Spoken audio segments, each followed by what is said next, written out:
Amém. Então a nossa aula hoje, eu achei muito legal essa aula para mim, é sobre igreja. O que é a igreja? Qual a importância da igreja? Eu fiz slide na verdade, mas essa televisão aqui ela é só grande. Ela não tem recurso nenhum. Não tem academia? Então, mas a foto eu queria que ficasse o tamanho da tela, não fica, Bu. Então a vovó ficou nervosa aqui com ele, mas tudo bem. Vamos lá, vamos achar.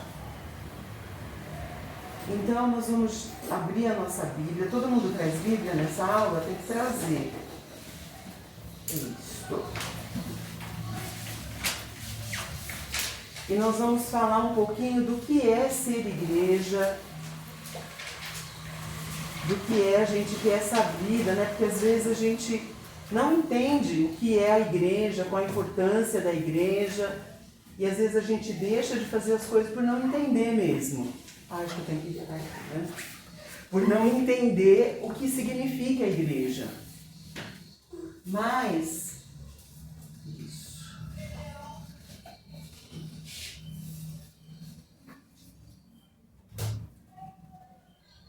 Eu queria que vocês abrissem em Efésios capítulo 2, versículo 19. Primeiro que achar, lê para mim aí.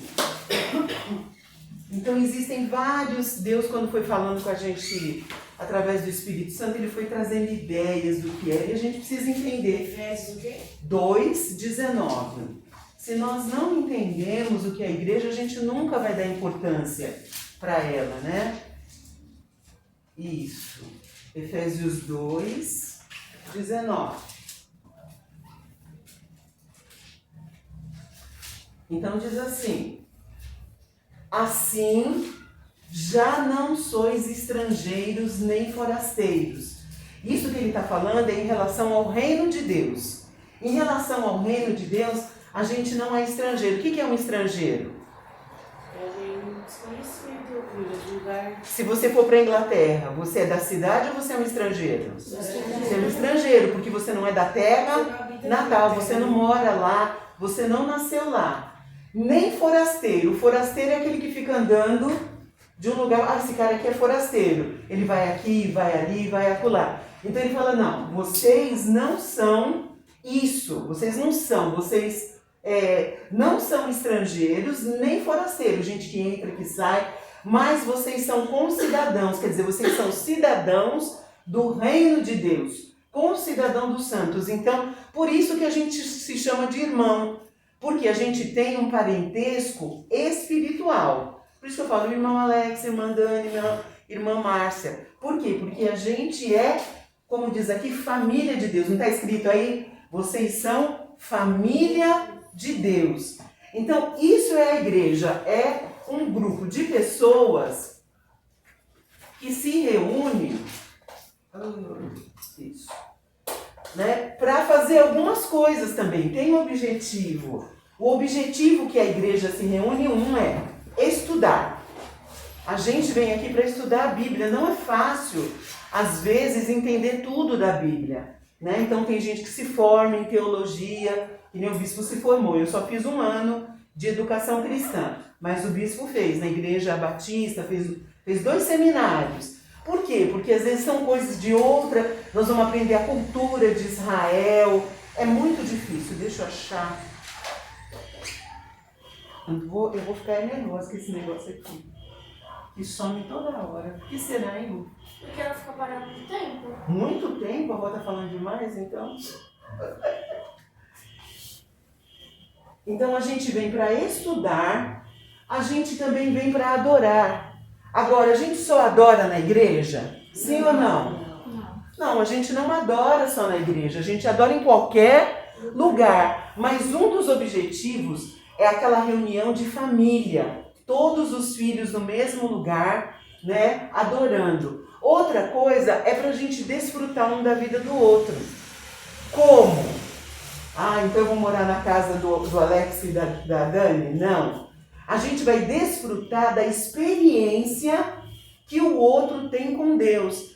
A Amanda tem uma experiência, o Alex tem outra, um tem na vida financeira, outro tem na vida espiritual, outro tem no relacionamento com os filhos, outros têm na saúde. Então, cada um vai ter uma coisa. Então, a gente vem para estudar a palavra, a gente vem para adorar, para desfrutar da vida do outro, daquilo que Deus tem ensinado. E a última coisa, a gente se reúne para se organizar como igreja para disseminar a palavra. Então, às vezes é muito difícil a gente fazer a obra sozinho. É muito difícil? Não. É difícil fazer a obra sozinho. Então, a gente precisa de outras pessoas. Um toca, outro canta. Faz tempo que a gente não faz uma coisa que a gente chama de culto ao ar livre. A gente vai para a rua. Sabe que alguém chamou? Dá uma olhada ali. Está tudo aberto. A gente vai para a rua, um toca, outro canta, outro distribui o folheto. Às vezes alguém olha para você, se simpatiza, te ouve. É assim, é na multidão das pessoas que a gente consegue propagar, né? A gente vai falando para um, vai falando para outro. Tem pessoa que olha para a Dani e acha ela metida, não vai ouvir. Tem outra que olha para ela e se simpatiza. Por isso que a gente é tão diferente. É branco, preto, pobre, rico, mendigo. A igreja não pode fazer acepção de pessoas. Aí eu pergunto para você, e se um gay quiser congregar? Pode. O que vocês acham? Eu acho que pode, porque... Não pode congregar? Era entrega. Hã? Era entrega pro vovô. Ah, entrega pro vovô. Ah, tá. Você falou não. A Maria foi? Eu não sei. Tá. Vê se ela foi. Deve ser uma Bíblia que ele comprou. Por favor, Liv, desculpa, filha. O que vocês falaram? Se um gay entrar aqui e falar, eu quero congregar aqui, o que a gente vai fazer? Eu acho assim, que pela palavra, pela Bíblia não pode, né? Pela igreja não poderia, porque eles seriam gay. Porém, eu acho que ele poderia sim, porque que nem a senhora falou. Somos todos um povo, então pode ser gay, preto, azul, amarelo, rico, pobre. Gay, Eu acho que a gente não homossexual. devia omitir ele. Vocês acham que a gente pode barrar isso? uma pessoa dessa e não deixar ela entrar na Eu igreja? acho que não. Não. Todo A mundo questão... livre pra entrar, A sim. igreja, gente, ela é uma porta aberta. Entra quem quiser. Agora, às vezes nós temos o nosso preconceito, né? Nós já tivemos aqui um transexual. Mas quando ele veio, ele já tinha tirado silicone, já tinha tirado o bumbum. Mas ele foi para o estrangeiro, se prostituiu. Ficou um tempão com a gente.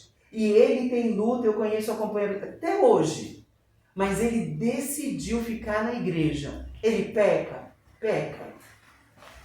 Mas ele faz uma luta, como eu e você fazemos para outras áreas. Então, assim, não tem como a gente jogar, é estranho, né? Mas a gente não pode falar, não, você é gay, por causa da sua opção sexual, você não pode congregar. Lógico que essa pessoa vai ser discipulada, a gente vai conversar, o batismo exige uma conversão, né? O batismo exige uma mudança de comportamento.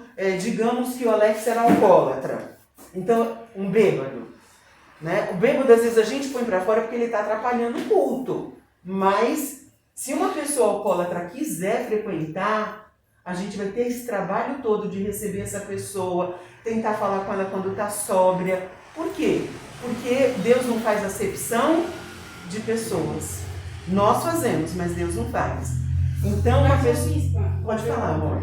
Mas na Bíblia fala que a igreja não pode aceitar essas pessoas assim? Ou não tem nada que... Porque Não. algumas pessoas falam que na palavra de Deus está escrito que não pode aceitar. Então, eu vou falar para vocês, né?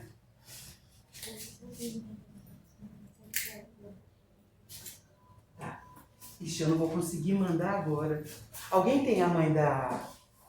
Não. Eu acho que eu tenho. Dá um toque que tá gravando, eu não consigo tirar. Dá um toque que ela chegou. Então, assim, eu vou falar como é que a gente entra para a igreja. Aí você vai tirar a sua conclusão. O que é entrar, ser membro de uma igreja? Porque frequentar, vocês concordam que a gente não pode proibir ninguém? Agora, se, por exemplo, uma pessoa tem uma vida sexual ativa de homossexualidade, ou até uma pessoa que está traindo, ela não tem uma vida moral que ela possa exercer um cargo na igreja. Um cargo, a pessoa precisa ter liderança, precisa ter uma vida santa. Agora, a gente não pode jogar aquela pessoa para fora. Não pode. Né? Então, são coisas que a gente vai refletir hoje, né? Deu para entender isso, gente? Eu queria que vocês abrissem Hebreus capítulo 10. Vamos ler junto. De 20... Não tem o quê? Não tem a Valéria? Eu não consigo parar agora. Eu tenho ela. Você tem? Tenho. Dá um toquinho que a Kailane chegou.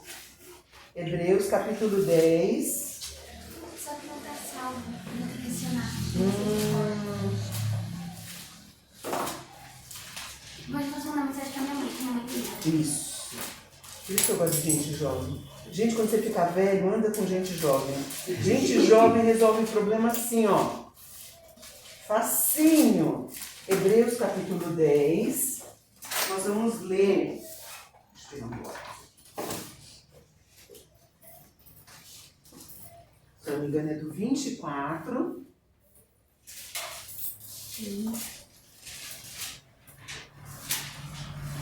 Oh, paciência de meu Deus.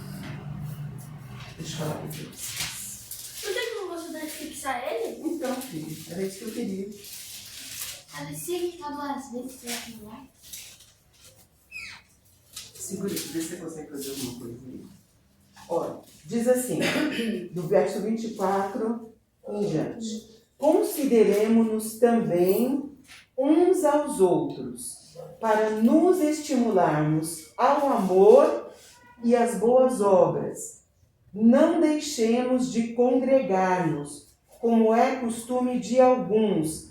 Antes façamos admoestações, quer dizer, chame a atenção do seu irmão e tanto mais quanto você vê que o dia se aproxima. Pode ir para o outro livro, vamos ver se a gente consegue trabalhar. Então aqui vai falar algumas coisas importantes, porque é que a gente é igreja. E algumas coisas que está aqui a gente não gosta que os outros façam.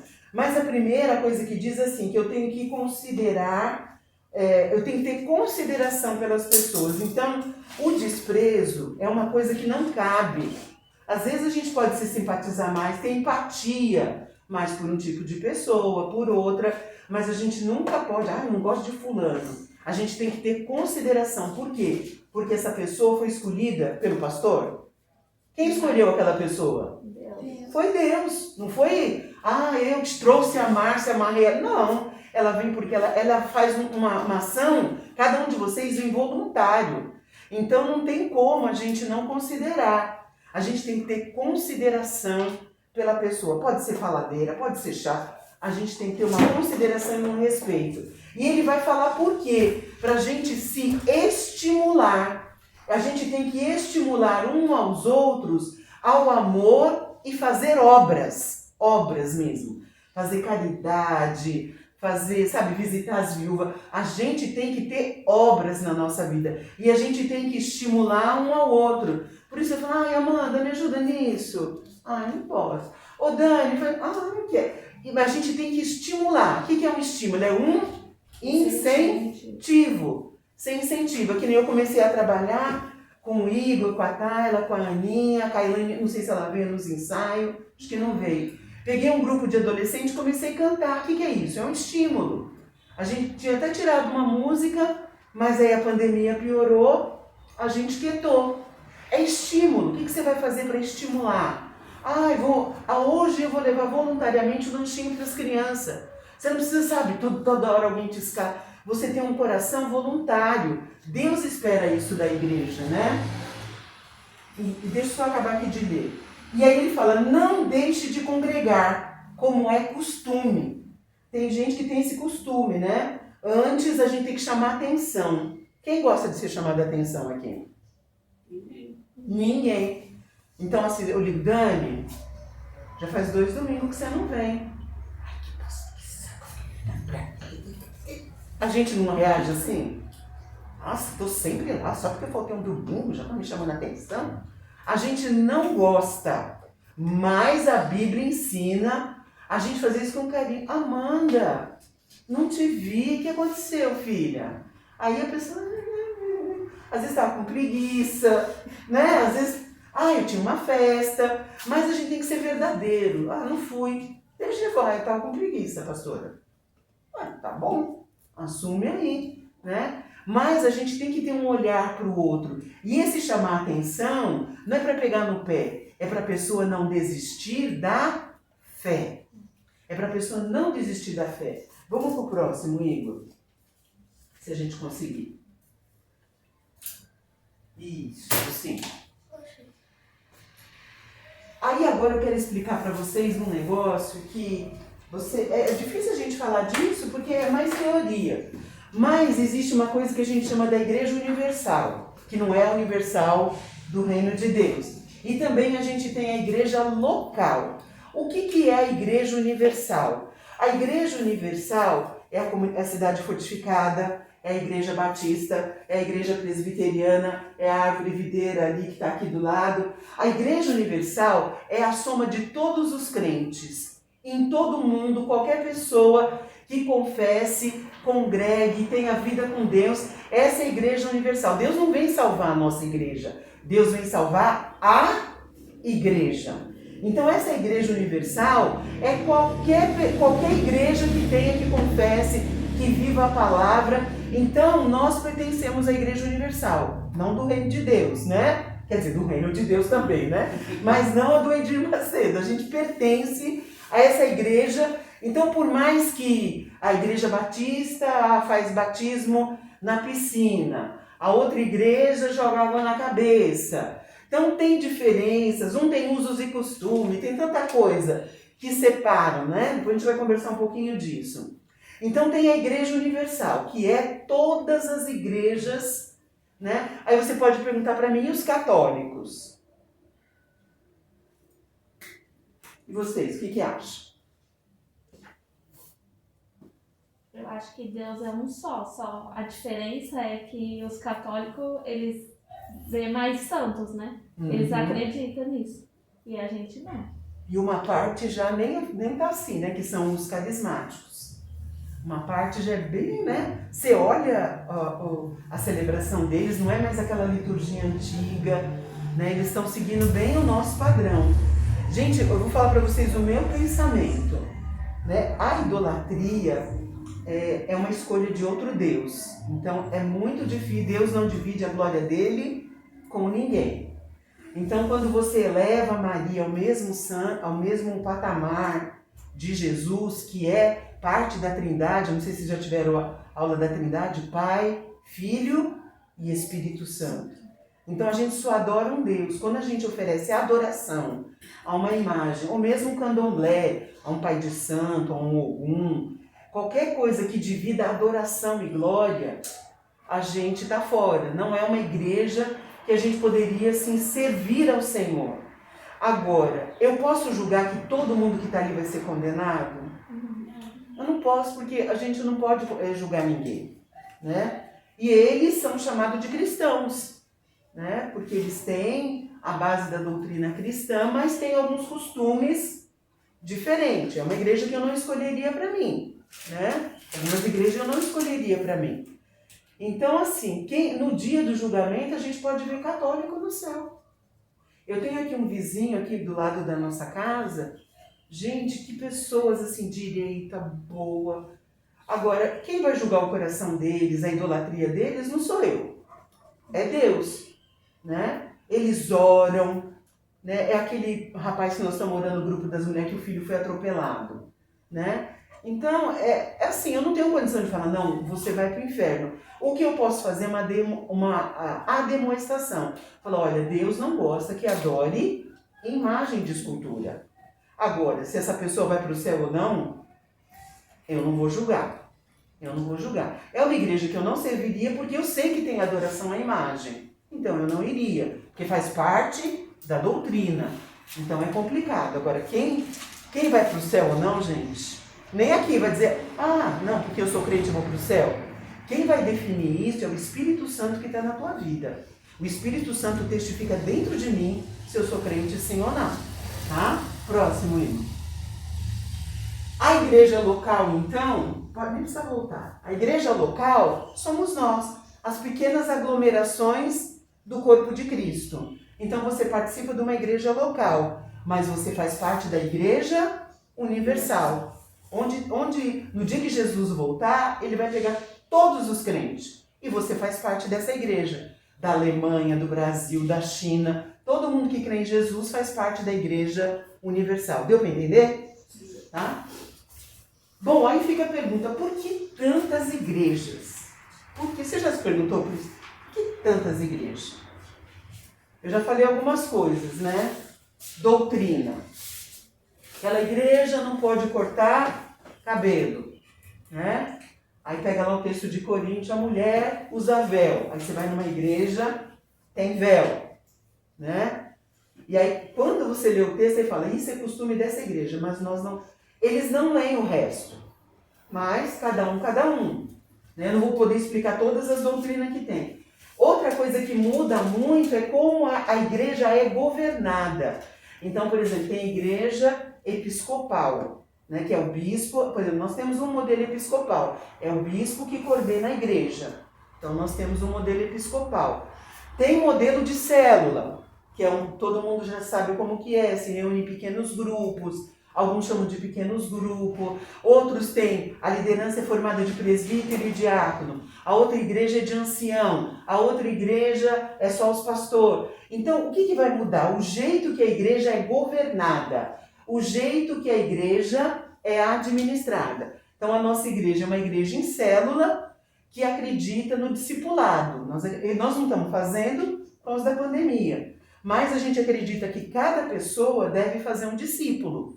Deve trazer uma pessoa para perto de Cristo, ensinar a palavra. Esse é o desafio nosso. É nisso que nossa igreja acredita. Nós trabalhamos assim, né? Outra coisa que pode, continuando mesmo, Igor, mudar muito também são as tradições, né? Que cada um tem de região, de credo. Às vezes, por exemplo, na Alemanha, as igrejas são... Eu tenho um sobrinho que está na Alemanha, na igreja... É uma igreja famosa que faz música, esqueci o nome dela. Hillsong. E lá eles têm uma liberdade, por exemplo, de beber. Que já não é uma coisa assim. Agora, é uma liberdade. Então, assim, eu posso dizer para vocês que o crente não pode beber? Eu não posso. Porque isso não está escrito na Bíblia. Mas a Bíblia diz assim para a gente não se embriagar. Mas qual é o problema? A gente teve aqui um diácono que ele não está mais na igreja, mas ele bebia muito, muito. Então, por exemplo, essa liberdade para ele não dava certo. Porque de um golinho ele ia para um golão. Tem gente que consegue. A gente lá em casa preferiu, assim, não ser adepto. Eu já fui em casa de crente que tem barzinho, whisky, valentine, papapá, vodka. Eu acho um pouco estranho, né? A gente aqui em casa, não vou mentir para vocês, a gente toma vinho no final do ano, uma champanhe, não vou falar, nossa. Não, a gente toma, mas nunca para se embriagar, né? Essas coisas assim. Mas a gente não tem o hábito, né, de cachaçar. Né? O hábito do cachaceiro. Vai para uma feijoada, toma uma caipirinha. Eu, por exemplo, eu dou vexame. Eu não tenho mais nenhuma resistência para bebida. Eu bebo um golinho, já estou fazendo palhaçada. Então, assim, o bispo não gosta. Mas eu não posso dizer para você que a doutrina, né? A Bíblia, a Paulo até incentivou Timóteo. Toma um pouquinho de vinho na hora do almoço. Vinho, né? Não manguaça, né? Porque senão não vai dar certo. Mas são tradições, costumes que as igrejas têm. Mas, gente, eu vou dizer para vocês, eu prezo pela liberdade. Cristo libertou você. Você tem que saber o que você faz na sua vida. Tem igreja que é muito assim, né? Aí as pessoas, não posso fazer isso. Você tem que administrar a sua vida. Você tem que saber o que é bom para você. Eu não tinha bebida em casa, nem vinho em casa, porque eu tinha 3 adolescentes. Eu achava que não ia dar certo. A gente veio tomar um pouquinho de vinho assim em festa agora, depois que meus filhos casaram. Por quê? Eu lembro uma vez que a gente comprou uma garrafa de vinho e o Pedro tomou todinha sozinho. Ele tinha uns 14 anos. Aí quando eu fui ver a garrafa de vinho, porque uma garrafa de vinho na casa de um crente tem que durar, a garrafa secou. Aí o bispo falou assim, chega. Por quê? Porque ele não tinha controle. Você entende como a gente tem que ter sabedoria e inteligência? Então por isso que eu escolho ocasiões especiais. Tanto abri uma, já tem 13, ali nós somos em 8, já tomou um golinho, acabou. Então não vou dizer para vocês, não, a gente toma um vinhozinho de vez em quando. Agora, né? Aí, por exemplo, ela põe, a Ana vai lá e ó, aí chega lá, olha, vai. Não dá, gente. Aí você tem que ter sabedoria, né? Isso faz parte. Vamos lá. O próximo? Próximo. Oxe.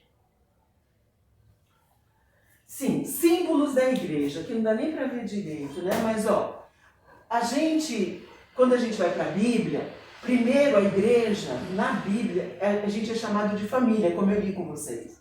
Nós somos uma família, diferentes, de idade diferente, comportamento diferente, educação diferente. Nós somos uma família. Esse é o primeiro conceito. Onde é a sua família? Você tem sua família de sangue e você tem a sua família da fé. Agora, eu pergunto para vocês, família a gente joga fora? Não. Por que a gente joga fora os irmãos da igreja, a igreja? Tem que acontecer, olha, quando tem uma ruptura numa família, tem que ser alguma coisa muito grave. Para você parar de falar, para você não chegar mais perto. Tem que ter acontecido uma coisa assim. E hoje em dia a gente vê as pessoas assim, ó. Eu tô aqui, eu tô ali. Então você não forma o quê? Raiz. Você não forma vínculo. E família, gente, é relacionamento. Volta aí. Então, a ideia que você tem que ter de família, de igreja, é que aqui também é sua família. Você não vai conseguir... Amanda, você conhece a Márcia? Você não sabe da vida dela, você não sabe no que ela é formada, você não sabe quem é o marido dela. Mas isso não impede de você chegar, oi, quem é você? A gente não faz isso. A gente é muito cada um no seu quadrado. Mas a gente deveria. Aí a gente que é pastor conhece todo mundo. Eu sei como é que é a Maria, eu sei o que ela estudou, eu sei de você, eu sei dele, sei que ele trabalha na empresa que ele trabalha, que ele vai de ônibus. Por quê? Porque a gente que é pastor fica o quê? Mexendo no baú das pessoas, né? Então a gente sabe. E isso é importante, pelo menos o pastor tem que conhecer as ovelhas. Outra coisa é que nós somos corpo de Cristo. E a Bíblia diz que Jesus é o cabeça. Isso quer dizer o quê? Quem é que manda na igreja? A gente pode falar, não é o bispo. Gente, não é. Não é o bispo que manda na igreja. Porque se o bispo mandar na igreja, a cabeça é dele. E não pode. Nós temos que estar, tudo que acontece na igreja, não pode sair fora da vontade de Deus.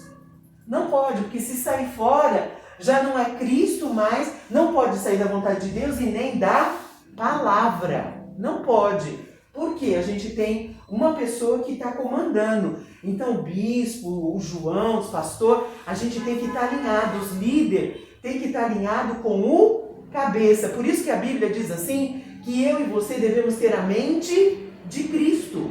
Porque senão é o que a gente vê, um monte de heresia. Um monte de coisa estranha surgindo, porque as pessoas, cada um faz o que quer, e não é Cristo que está mandando na igreja. Não é Cristo.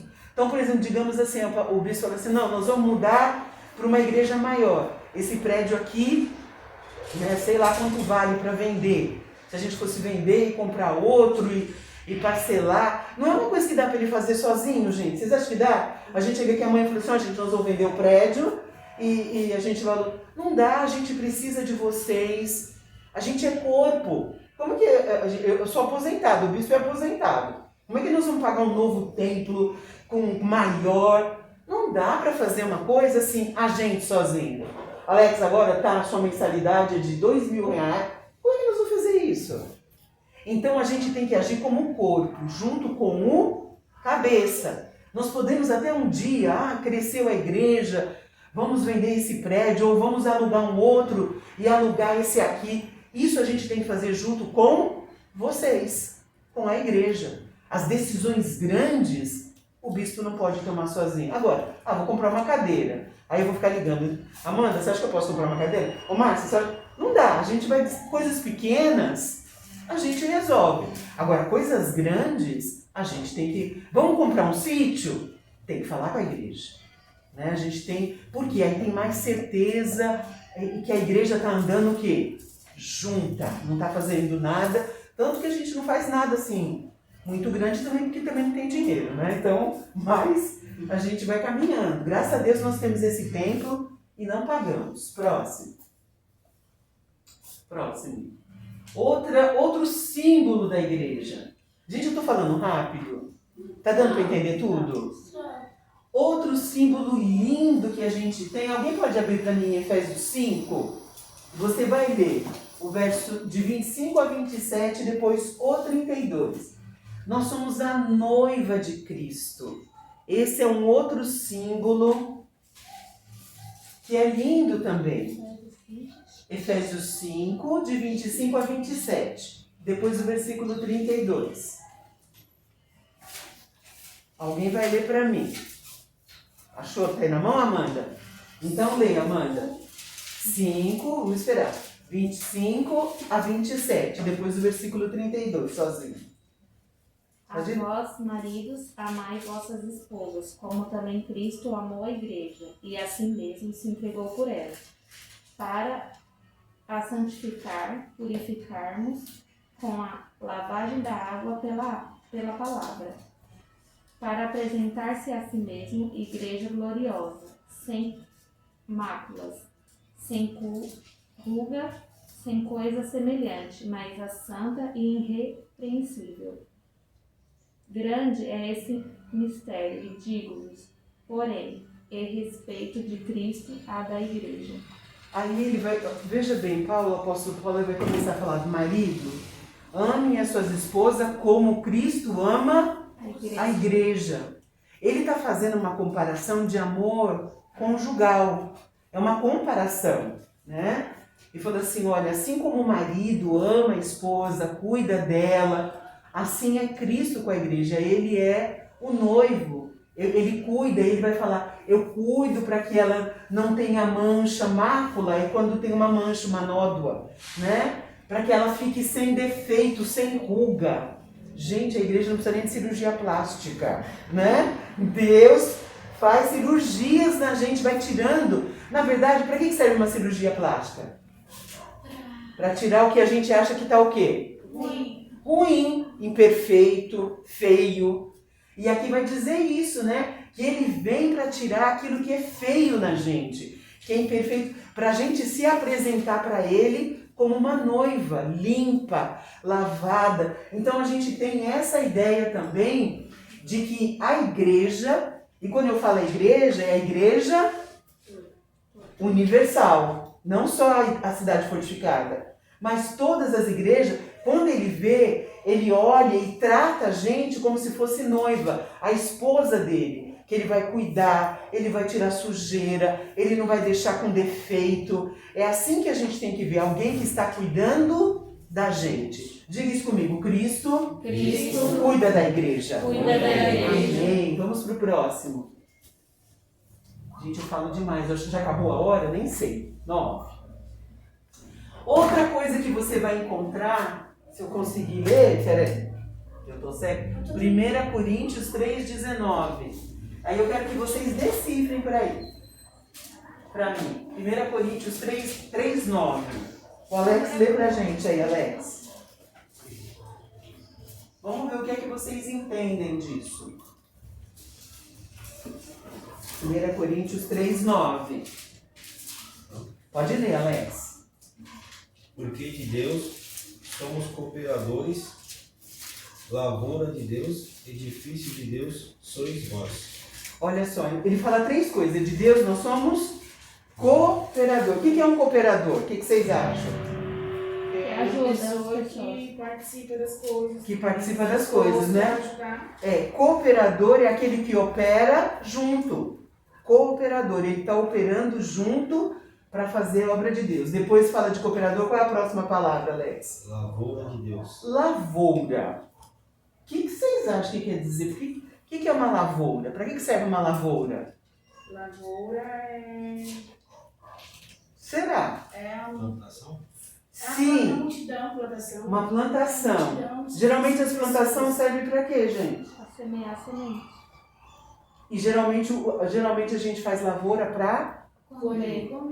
colher e comer. Então tem a ideia de que a igreja também alimenta o mundo. Vocês são lavoura. Primeiro, vocês são cooperadores, trabalham. Depois, vai sair da nossa vida, da vida da igreja, pão para o mundo, comida para o mundo. Porque nós somos lavoura. As pessoas vão poder colher fruto da nossa vida. E a última coisa que ele fala é a palavra Edifício. edifício. Então ele fala, vocês são a minha construção na terra. Né? E quando está falando de edifício, não está falando desse prédio. Porque como que a igreja universal caberia num prédio? Caberia, gente? Não caberia. A gente não conseguiria colocar. Então ele está falando que a gente faz parte da construção da igreja. Cada um de nós é um pedacinho da igreja de Cristo. Amém? Próximo, Igor.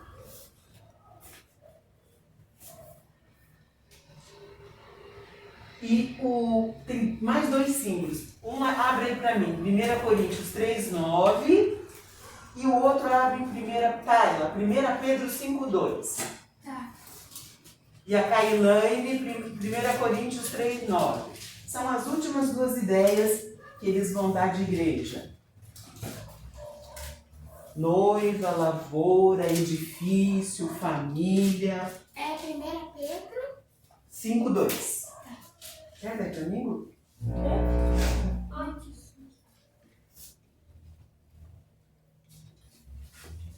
Achou? Achou, Kailane? 1 Coríntios 3:9? Então pode ler, filha. 1 Coríntios 3:9.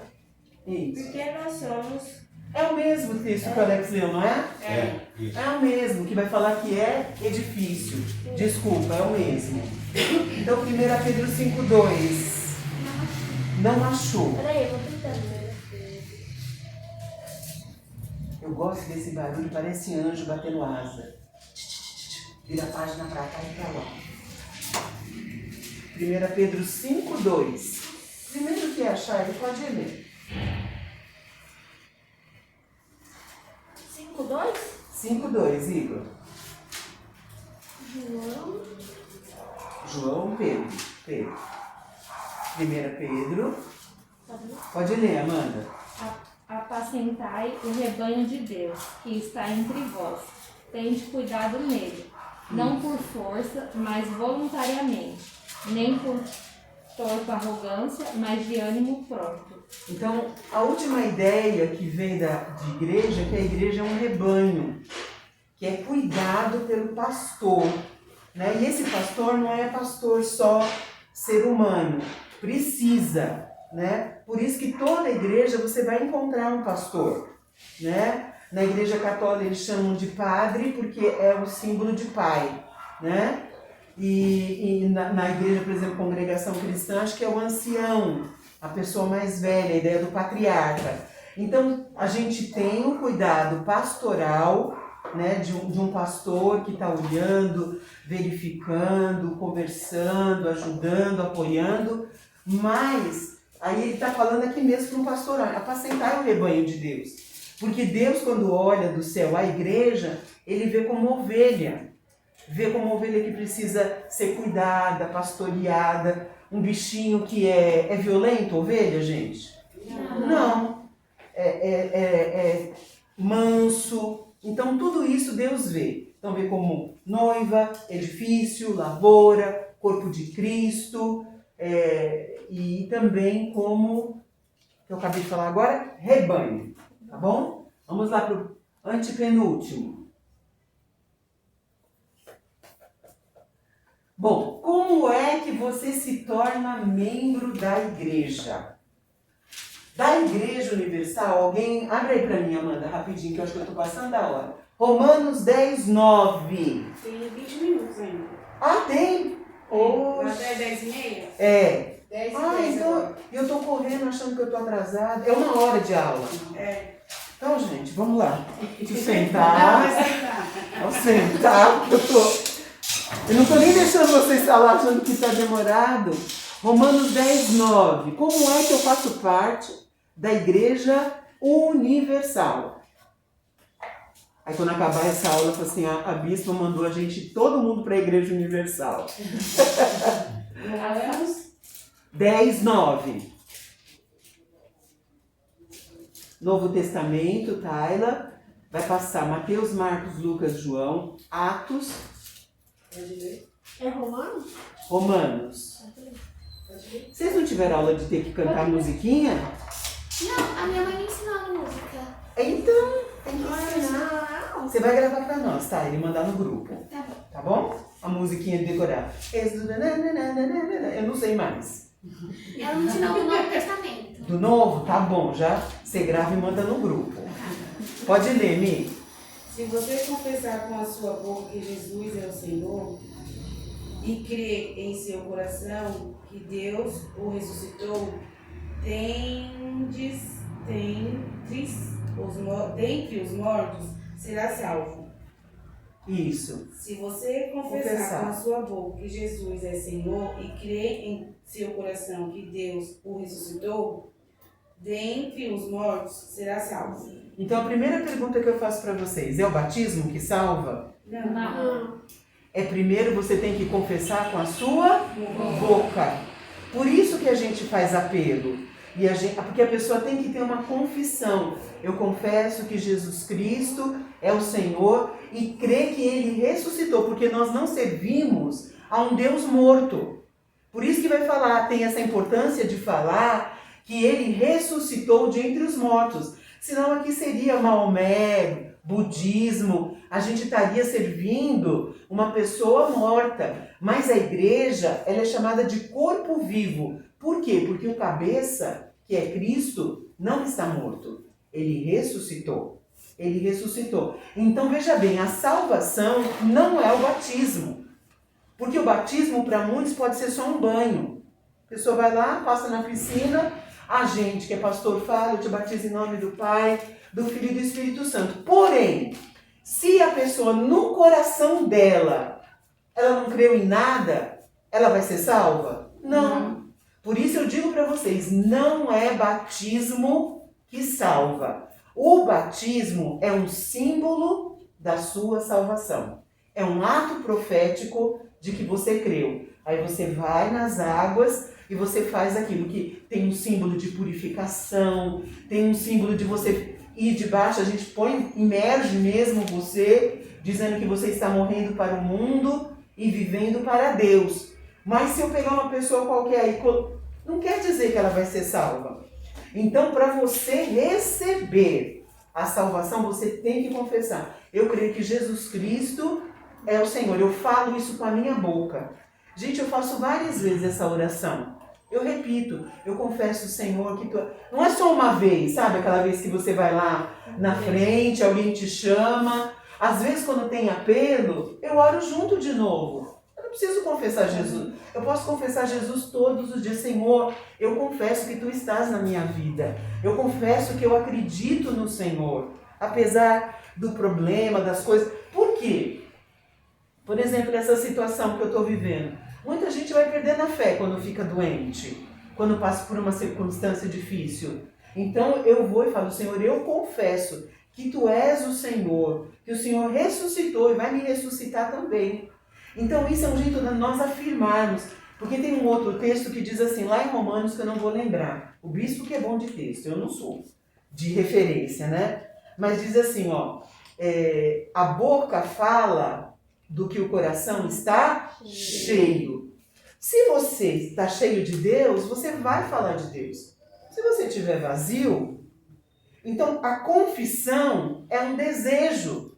É um momento também, gente, muito espiritual. Eu lembro do dia da minha conversão.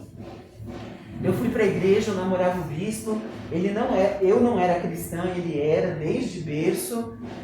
E ele vinha falando para mim. E o nosso trato é assim, de sábado a gente saía, eu gostava de um grupo latino-americano que chamava Tarancon, ele me levava para ver os caras tocar, ele ficava lá emburrado, mas me levava, mas domingo eu tinha que vir para a igreja.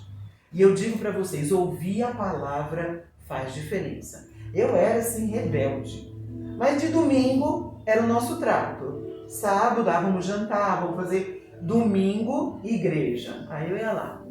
Eu saía da igreja, acendia um cigarro na porta da igreja, eu fazia assim. Eu era terrível, acendia cigarro na casa da minha sogra. Eles ficavam assim me olhando e olhando pro bispo. Gente, o que tinha de gente falava com ele, você tá louco, olha essa menina que não sei o quê.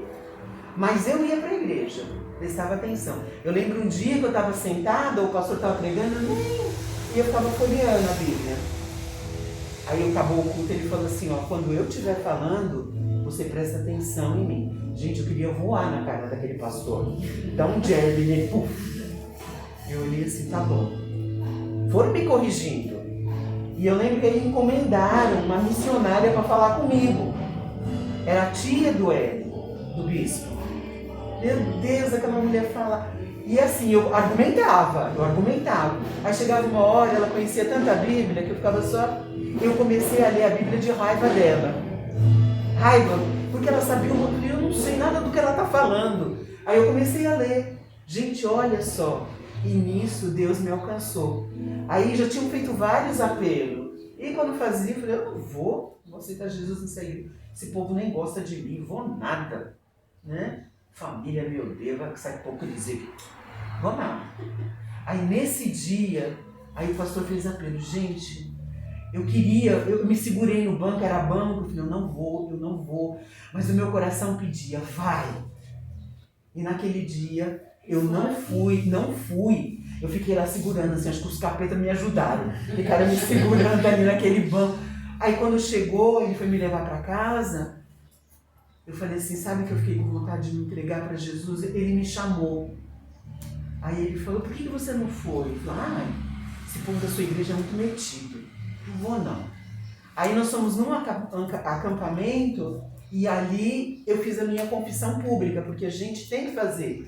Mas aquele dia eu fui chamada por Deus. E eu queria explicar isso para vocês, né? Então, para ser da Igreja Universal, eu tenho que crer no meu coração e falar com a minha boca. Para você ser membro de uma igreja local, aí essa sua confissão precisa ser acompanhada de batismo. E aí tem um grupo de irmãos que estão vendo que você realmente quer ser purificado. É um compromisso seu. Não pode ser obrigatório, não pode ser, a minha mãe quer. A Tayla chega, minha mãe me obrigou. Sua mãe te obrigou? E se obrigou, não vai dar resultado. Tem que ser uma coisa que você fala, eu quero. Mesmo que seja, eu conheço criança que batizaram com 8 anos, firme na igreja, até hoje. Mas tem que ser uma coisa o quê? Do coração. Então aí sim, para pertencer a uma igreja local, você que nem a Amanda veio para cá, a Amanda já era batizada. Batiza de novo? Não. Ela já é batizada. Batizou, Amanda? Batizou. Então beleza. Então ela só tem uma transferência da igreja que ela estava para cá. Mas se você veio e ainda não foi batizado, a gente precisa fazer isso. É um ato público. As pessoas, não pode ser na sua casa pegar um chuveirinho. Oi, não, tem que ser algo público, que você está dizendo para todo mundo que você está morrendo para esse mundo e nascendo para Deus. Deu para entender a diferença? Igreja Universal, eu preciso estar aqui. A igreja local, já está aqui a confissão, aí eu vou e faço isso diante da igreja e faço então parte agora, eu sou parte dessa igreja, eu pertenço a essa igreja. Amém? Próximo, Igor.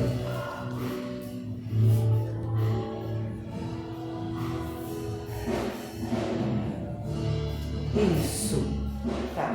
Vocês abrem Romanos 12, mas eu quero explicar uma coisa para vocês. Depois que eu entendi isso, eu nunca mais voltei. Eu vou te Cailane, vem aqui. Mirelle, vem aqui e Amanda.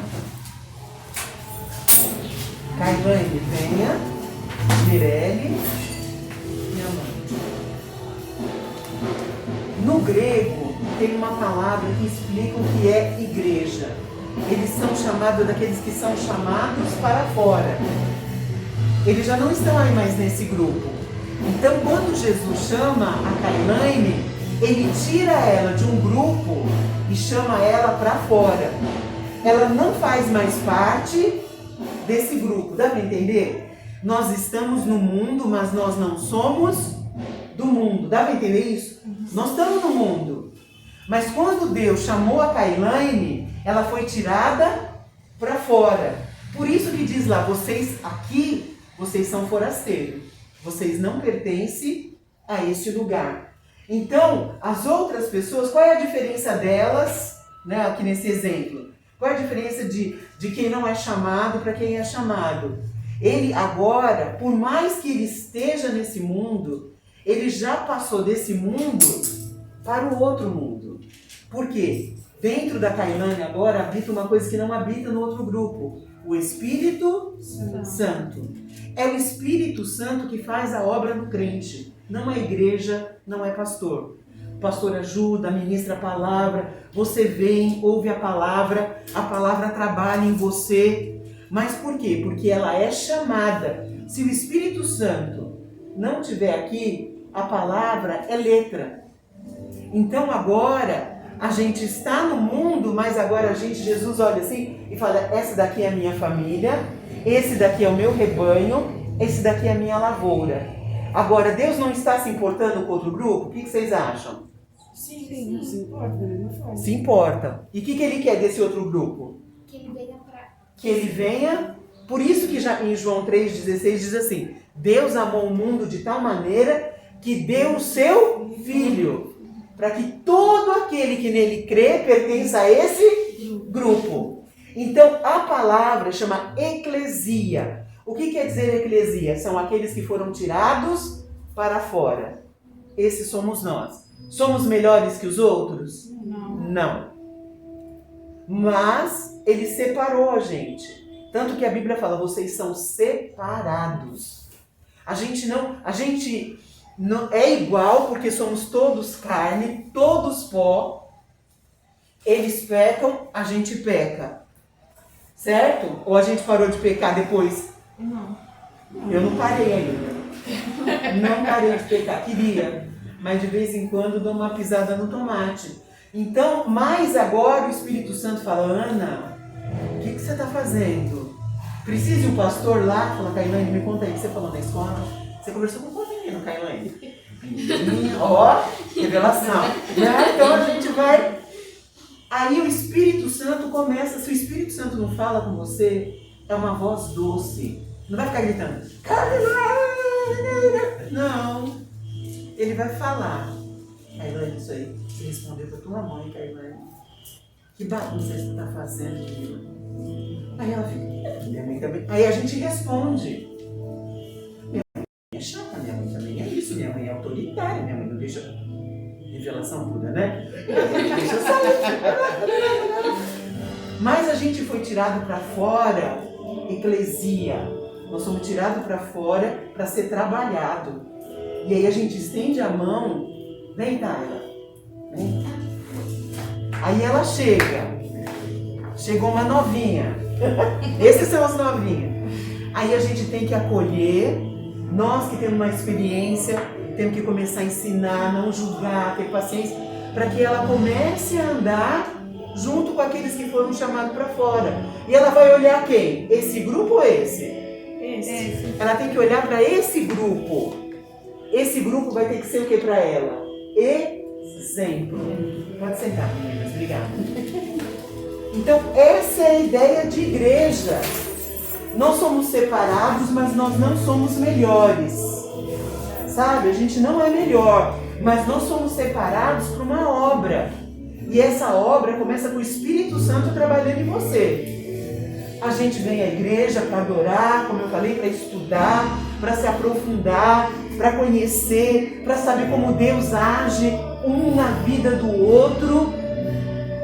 Mas o trabalhar de Deus é individual. Então agora em Romanos 12, que vocês abriram aí, vai falar um monte de coisa. Peraí, deixa eu achar aqui. Romanos 12. Às vezes a gente acha que trabalhar na igreja é isso aqui, esse ministério. Não, gente. A igreja funciona mais quando o grupo que foi chamado está lá fora. Versículo É Romanos 12. Eu vou lendo e vou destacando aqui para vocês. Todo mundo já está lá? Sim. Por quê? assim como num só corpo temos muitos membros, mas nem todos os membros têm a mesma função. Gente, isso é muito importante. Todo mundo vai cantar? Todo mundo vai pregar? Não! Né? Vocês talvez tenham uma aula só de dons, de coisas que o Espírito Santo coloca em você para você trabalhar naquilo. Né? O meu chamado é de ensino profundo. Desde que eu me converti, eu comecei apagando lousa para o meu cunhado. Né? Primeiro eu comecei cantando, porque todo mundo via que eu tinha uma voz boa, aí em todo lugar eu cantava. Cantava e dava testemunho da bagunça que eu fiz antes e o que Jesus fez na minha vida. Aí depois eles viram que eu podia ensinar. A igreja que eu congregava era exigente. Para você dar aula para uma sala de senhores, só aqueles velhinhos que conheciam a Bíblia assim, ó, foi o meu... Eu tinha assim aqueles presbíteros, eu ficava assim, chegava assim, tremendo. Meu Deus, mudar. E Deus me colocou nesse ministério. É o meu ministério maior, né? É um ministério de ensino. Então, aí outros vão ter outros ministérios. Então, olha, num só corpo tem muitos membros, muita gente, mas nem todos eles vão ter a mesma função. Assim também nós, conquanto muitos, somos um só corpo. Diga, um só corpo. Um só corpo em Cristo e membro uns dos outros. Então eu tenho uma ligadura, eu tenho uma ligação com cada pessoa, né? Às vezes a gente fala para mim, irmão tal passou na rua e nem me cumprimentou. Vai lá e cumprimenta. Ô irmão, você não me viu? Tudo bem? A paz do Senhor. Né? Porque fala, passou por mim.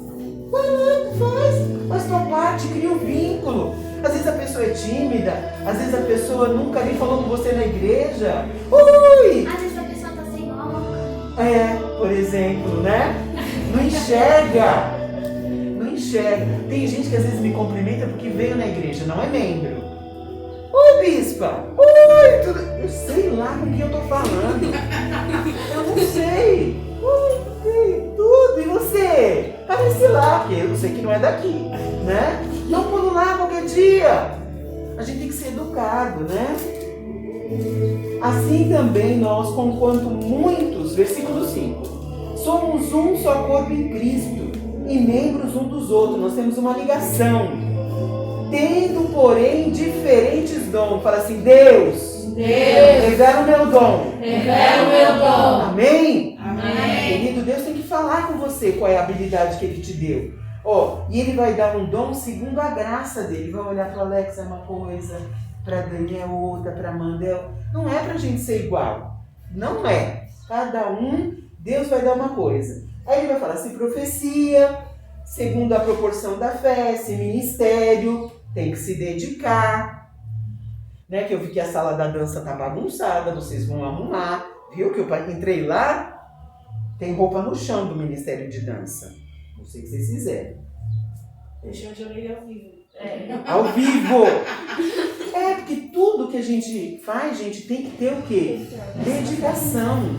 Sabe? Eu comprei uma mesa nova para a igreja, essa aqui eu peguei usada. Eu passei horas escolhendo uma mesa. Vamos pegar essa aqui. Não, eu queria uma mesa que desse a glória, que a gente colocasse um vaso. É uma besteirinha? Mas não é para minha casa. É para a casa do Senhor. Mandei para a pastora Simone. Não é essa, bispo. Vamos lá. Nós passamos acho que mais de 15 dias para escolher uma mesa bonita para Santa Ceia, né? Por quê? Da minha casa eu ponho o que eu quero. Mas na casa do Senhor, não é assim. A gente tem que ter dedicação. Se ministério, dediquemo-nos ao ministério. Gente, o que é ministério? Deixa eu explicar essa palavra para vocês. Ministério simplesmente é serviço. Serviço. Ministério da Saúde serve a saúde. Ministério da Previdência cuida do INSS, aposentadoria. Ministério é só serviço. É o que você vai fazer. Você pode ter ministério. Então, aí já não está envolvido o dom. É um serviço. A Maria, zeladora. Ministério de zeladoria. Ela limpa o santuário, cuida das coisas. Tem igreja que não tem zeladora. As irmãs se organizam, vêm, lavam as cadeiras, limpam o santuário. É um serviço. Agora, não é porque é um serviço pequeno, que aqui não é pequeno, né? Porque aqui, vocês podem entrar nessa igreja, gente. Essa igreja nunca está suja. Vocês já entraram aqui para pegar um banheiro fedido? A Maria, ela tem um zelo por isso aqui, que é assim, e ela já está ficando velha, né? Está com 68. E ela, olha, ela cuida das plantas, ela cuida disso. Ela trabalha a semana inteira, assim, e com alegria. Você vai na casa dela, às vezes ela não passou pano de chão, mas você entra na igreja, a igreja está sempre limpa, nunca fedida, é quintal. Então, eu sei que no dia que a Maria não puder mais, nós vamos precisar de umas 5, 6. Porque é grande o prédio. É grande o prédio. Vamos ter que organizar, as mulheres trabalham. É um ministério. É um serviço útil. Né? Tem gente que tem ministério de distribuir panfleto. É um serviço. Então a gente precisa parar de achar só que é dom de profecia. Não. Qualquer serviço. Eu vou pegar e distribuir cesta básica. Ministério. Ministério de assistência. Visitar os doentes. Ministério. E orar na casa das pessoas. Ministério. Então a gente tem que começar a procurar isso. E a Bíblia é assim, dedique-se. Dedique-se. Deus deu alguma coisa para você fazer, faça o seu melhor. O que ensina, esmere-se no fazê-lo. E o que exorta, faça com dedicação.